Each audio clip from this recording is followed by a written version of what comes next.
My name is Mary Ann Mulhern, and my book is How We Fare. Poetry is the writing genre that I chose quite some time ago, several years ago. And poetry I'm very attracted to. I read a lot of it, and I read a lot of prose also. I find that in poetry you can, in just a few short lines, you can convey an awful lot. Eventually I might even reach some people whose lives were affected by these very events.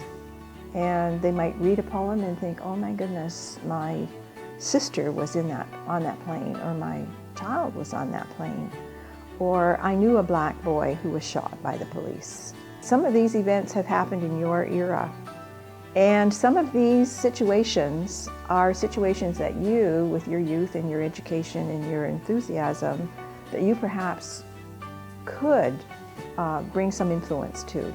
There was a quote by Desmond Tutu who said, "In the darkness, it's really important to search for light. In all the surround of darkness, it's important to search for light." And that's what I think that in that poem when I speak about the moon is witness. In all that darkness and in all that cold, there is the light of the moon. Hello, my name is Andre Narbonne, and this is my book, 12 Miles to Midnight. It didn't start out as a book. It started out as me trying to understand something that had happened while visiting my girlfriend's family. Her father was dying of cancer, and my girlfriend and I were really just starting at the time, just beginning of our relationship. And that's where the book begins. I wrote a bunch of other stories around it, and then I realized that I was writing a novel, but I was writing it in discrete stories. It's a sentimental book in the sense that it's character driven, and the book wants you to identify with characters. And the reason why you would sympathize with the characters is to grasp the politics of the book. And the politics of the book are, to put them just simply, are that it's okay. Life goes on in a plurality of ways, and it's all okay. Whenever someone says to me, tell us a little bit about yourself, I always say, I'm sorry, I can't. I can tell you a lot about myself, but not a little. My name's John Wing.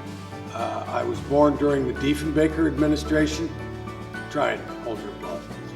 I'm a writer, I'm a comedian, I'm in my 50s. The last time the Toronto Maple Leafs won the Stanley Cup, I was alive and aware that it was happening. I go on the road, I travel, I perform for audiences. The thing that best explains my writing, there are two things. I am compelled to do it. Initially you do it to be clever, to appear clever, to be praised. But eventually it becomes something you do and you were compelled to do it.